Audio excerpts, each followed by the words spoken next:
Hello, in front of me I've got FC25. In this video I'll show you how to enable and disable through Pass Assistant. In the beginning, let's go to Settings, and now go to Settings again. Enter Game Settings, scroll down and find Through Pass Assistants. Select between Assisted, Manual or Semi.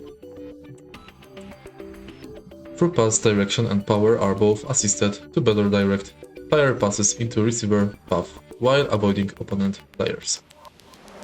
The direction you aim is the direction the pass will travel. The longer you hold triangle, the stronger the pass will be. Through pass direction will be less assisted, it will rely more on your aim. Pass power will still be partially assisted. If you find this video helpful, please hit like, comment and subscribe.